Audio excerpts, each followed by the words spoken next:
ఎంతో మంది నాయకులు ఎన్నో కష్టాలు పడ్డారు, ఎన్నో కేసులు పెట్టించుకున్నారు.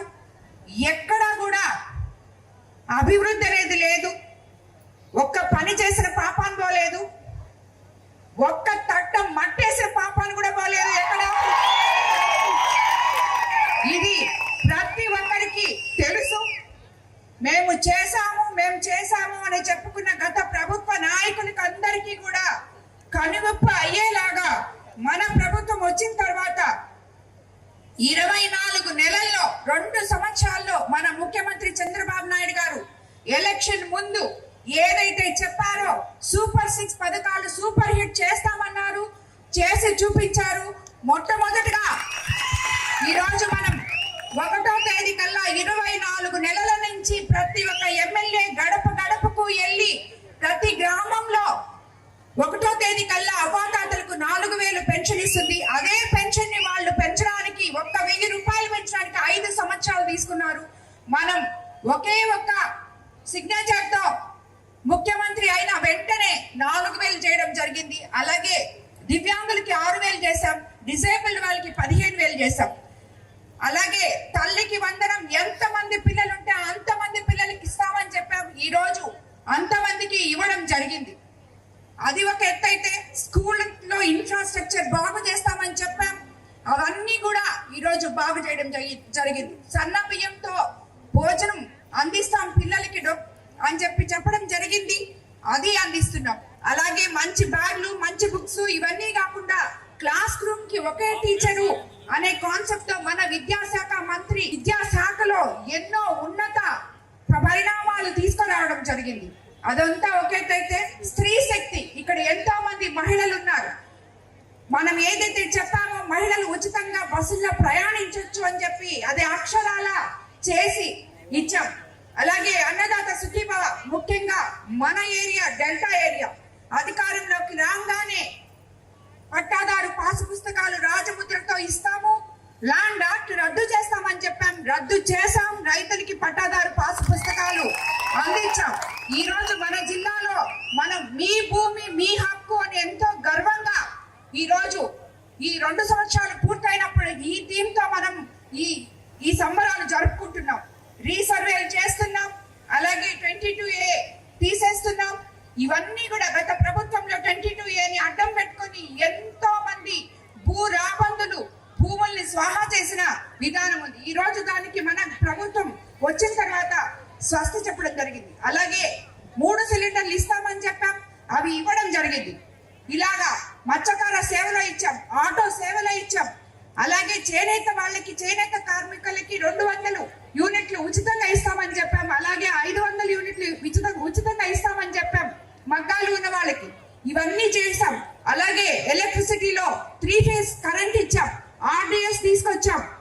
ఇలాగా చెప్పుకుంటూ పోతే మనము అన్నిటికన్నా ముఖ్యంగా ఇక్కడ ఎదురుగా ఉంది మన కోవూరు కాన్స్టిట్యున్సీలో ఎప్పుడు లేని విధంగా అన్నా క్యాంటీన్ ఓపెన్ చేసుకోగలిగాం. ఈ రోజు పేదవాడు 5 రూపాయలకి పొద్దున్నే టిఫిన్, మధ్యాహ్నం భోజనం, సాయంత్రం భోజనం తినగలుగుతున్నారు. ఎంతో మంది ఎక్కడెక్కడి నుంచో వచ్చి పనులు చేసుకునే వాళ్ళకి 5 రూపాయలకి అంత మంచి భోజనం అందిగలుగుతున్నారు. ఇలాంటి అన్నా క్యాంటీన్లు కూడా మూసేసిన గత ప్రభుత్వం ఈ రోజు గొప్పలు చెప్పుకుంటుంది. మేము అవి చేసాం, ఇవి చేసాం అని చెప్పి. అది పేదవాడి క్యాంటీన్, ఎవరికైనా కూడా పనికొచ్చే క్యాంటీన్. ఈ రోజు మనమేం మన అన్నా క్యాంటీన్లలో ఒక్క తెలుగుదేశం వాళ్ళకి 5 రూపాయలకి భోజనం పెట్టట్లేదు. ప్రతి ఒక్క పేదవాడి ఆకలి తీరుస్తున్నాం మనం మన అన్నా క్యాంటీన్లో. సుమారు 268 అన్నా క్యాంటీన్లు మన ముఖ్యమంత్రి చంద్రబాబు నాయుడు గారు ఓపెన్ చేయడం జరిగింది. సో ఈ రకంగా మనం ఇంకా ఎన్నో ప్రజలకి సంక్షేమ పథకాలు తీసుకొచ్చాం. మెగా డిఎస్సి ద్వారా 16,000 మందికి గత ప్రభుత్వంలో 5 సంవత్సరాలు టీచర్ ఉద్యోగము అనే మాట మర్చిపోయి ఉన్నారు.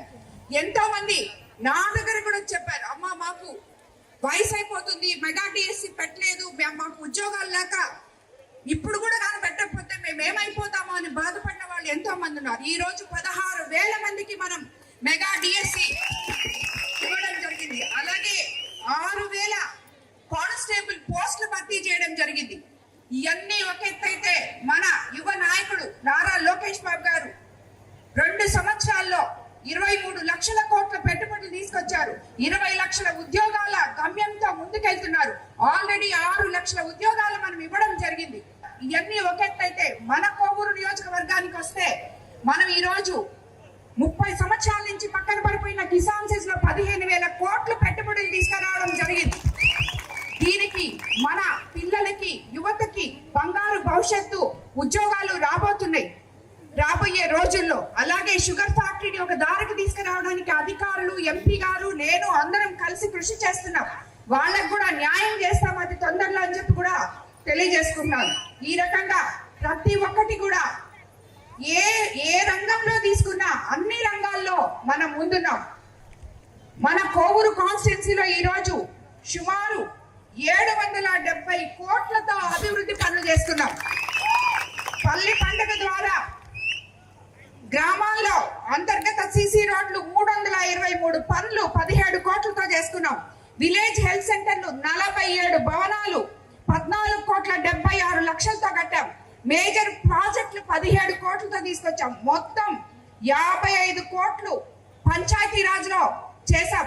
ఇప్పుడు మళ్ళీ మనకి ఇంకొక 11 కోట్లు శాంక్షన్ అయ్యి ఉంది. అలాగే గ్రామీణ తాగునీటి సరఫరా పారిశుద్ధ్యం ఆర్డబ్ల్యూఎస్ లో ఇప్పటి వరకు ఓవర్ హెడ్ ట్యాంకులు, జల్ జీవన్ మిషన్ తాగునీటి పైప్ లైన్లు, సీసీ డ్రైన్ తో పాటు మొత్తం 386 పనులు చేశాం. 30,55,00,000 ఖర్చు పెట్టాం. అలాగే ఆర్ఎంబి రోడ్లు తీసుకుంటే నెల్లూరు మైపాడు రోడ్డు 48 కోట్లు. ఇదేంటంటే గత బ్యాచ్ ఉన్నారు కదా, మేము తెచ్చామని ఎగురుతుంటారు వాళ్ళు.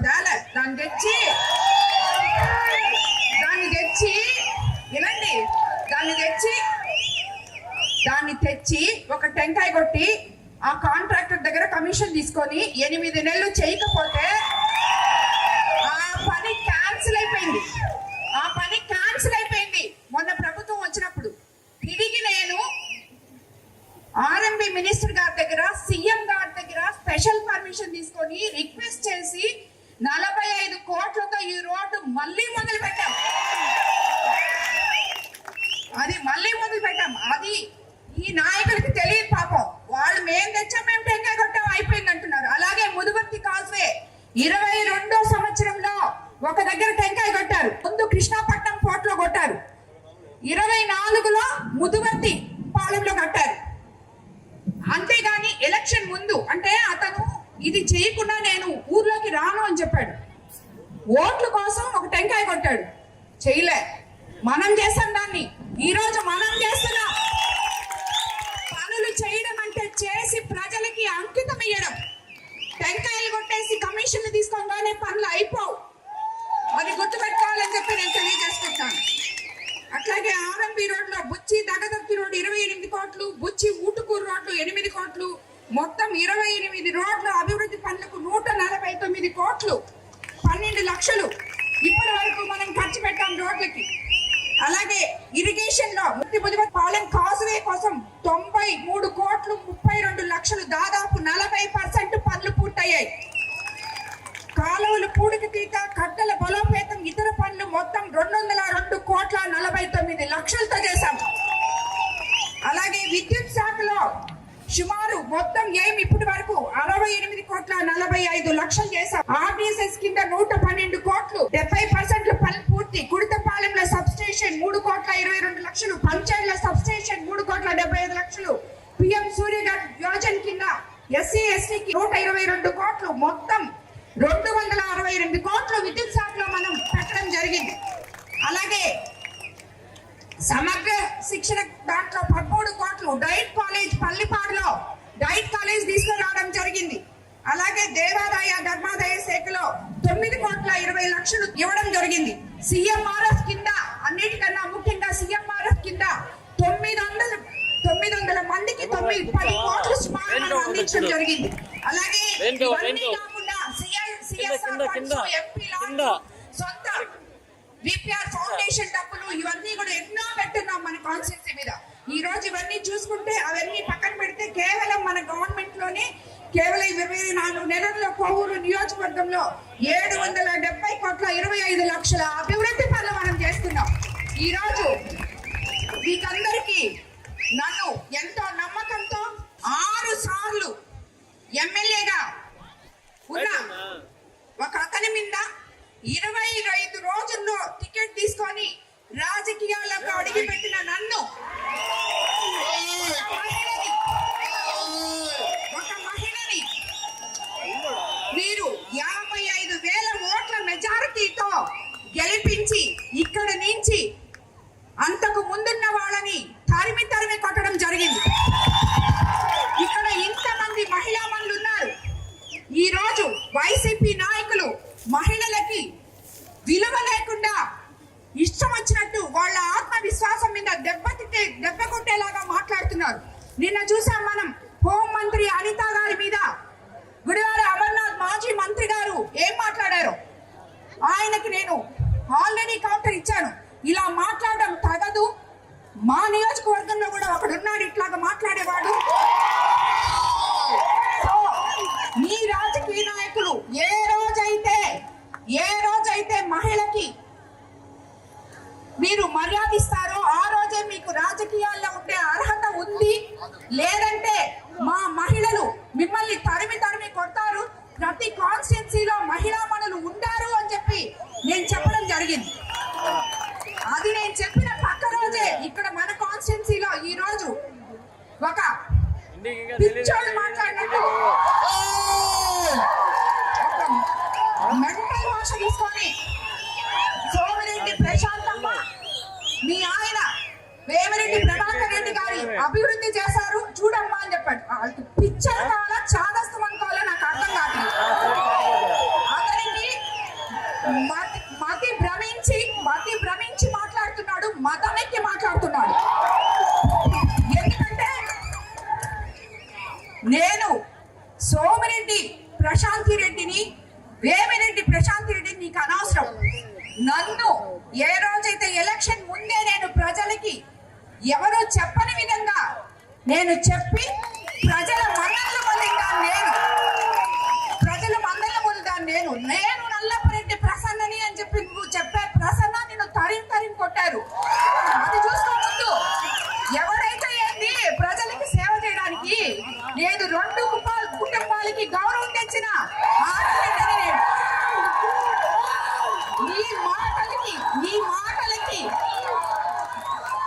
నీ మాటలకి వెనక్కపోతాం అనుకుంటున్నారేమో మీరు. పదే చెప్తున్నా, ఇలా మాట్లాడితే వెనకడుగేసేది లేదు, నిన్ను వదిలిపెట్టేది లేదు. నువ్వు చేసిన అవినీతి అంతా ఇంత కాదు. ముందు దాని గురించి చూసుకో. నువ్వు ఏమేం చేస్తున్నావో ఏమేం తప్పులు చేస్తున్నావో చూసుకో. నేను అది చేశాను ఇది చేశాను. ఏం చేసావు నువ్వు? చేసినప్పుడల్లా ప్రతి దాంట్లో నీ కమిషన్ కోసం చేసావు. నువ్వు ఏ పని చేసినా దాంట్లో నీకు వాటా ఉండాలి. ఇంతెందుకు, ఇప్పుడు పంచేలో అక్కడ వాటర్ ప్లాంట్ ఉంది ఆల్రెడీ. ఆడ 4 ఇళ్ళు ఉన్నాయి. ఆ ఇళ్ళ దగ్గర వాటర్ ప్లాంట్ అవసరం లేదు. ఎవరో ఒక ఎంపీని కాకబట్టి 7 లక్షలు తెచ్చాడు అక్కడ వాటర్ ప్లాంట్ పెట్టడానికి. అది అసలు అవసరం లేదు అక్కడ. ఎందుకు? ఆ వాటర్ ప్లాంట్ అతనికి ఇచ్చేసి అతని దగ్గర డబ్బులు నువ్వు తీసుకోవడానికి. ఇది నువ్వు చేసే పని.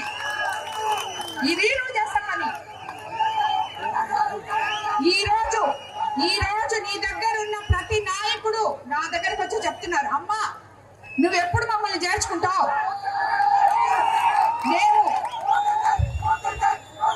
మేము ఫోన్ పేలు కొట్టలేక అలసిపోతున్నాం. నువ్వు ఎప్పుడు చేర్చుకుంటావు మమ్మల్ని? మేము ఫోన్ పేలు కొట్టలేకపోతున్నామమ్మా, మమ్మల్ని చేర్చుకోవాలని అడుగుతున్నాను. ఇన్ని నీ వెనకాల పెట్టుకొని నీకు ఎక్కడ హక్కు ఉంది మహిళల గురించి మాట్లాడడానికి? ఏమైనా బుద్ధి ఉందా? ఒకసారి చెప్పాను అర్థం కాదా? అవును ఏంటి ఇప్పుడు నేను సోమిరెడ్డి ప్రశాంతి రెడ్డినే ఇప్పుడు పెళ్లి చేసుకున్నాను వేమిరెడ్డి ప్రభాకర్ రెడ్డి గారిని. నేను వేమిరెడ్డి ప్రశాంతి రెడ్డిని అయినా పోయి నీ భార్యను అడుగు. నిన్ను పెళ్లి చేసుకున్న తర్వాత నల్లపరెడ్డి గీత అయిందా లేకపోతే అలాగే ఉందో అడుగు.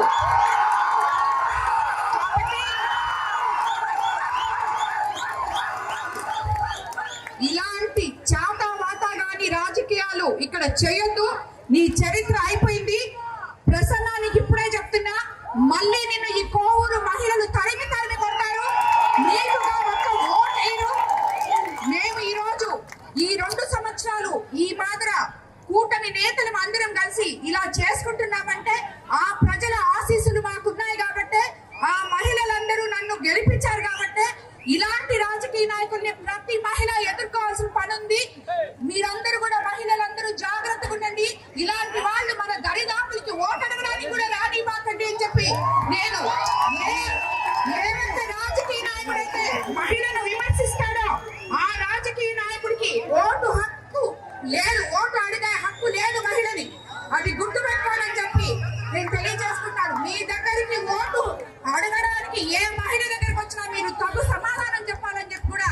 ఇక్కడున్న మహిళా సోదరులందరికీ నేను తెలియజేసుకుంటున్నాను. ఈ రోజు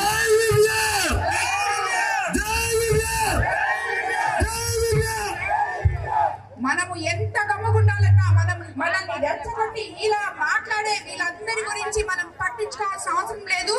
వీళ్ళని గురించి అసలు వాళ్ళ ఒక మనుషులుగా మనం లెక్క కూడా ఇవ్వలేదు. ఈ రోజు మనం ఇదంతా మాట్లాడినందుకు, ఈ మహిళలందరూ నా పక్కన ఉన్నందుకు ఇది అక్షరాల సత్యము.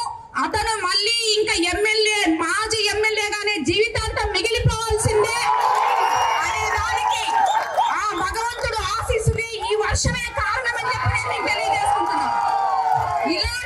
ఇలాంటి నాయకులు, మహిళలని విమర్శించే నాయకులు ఉన్నంత వరకు ఏ మహిళ కూడా నాయకుడికి ఓటు వేయకూడదు అని చెప్పి నేను విచ్చేసిన మీడియా మిత్రులకు కూడా తెలియజేసుకుంటాను. ఎవరన్నా మహిళల్ని విమర్శించి మిమ్మల్ని పిలిస్తే దాన్ని హైలైట్ చేసి మీరు కూడా చూపిపాకండి. అది గుర్తుపెట్టుకోండి. మీడియా మిత్రులు కూడా ఎవరైనా కూడా మహిళల్ని విమర్శిస్తూ మిమ్మల్ని పిలిచి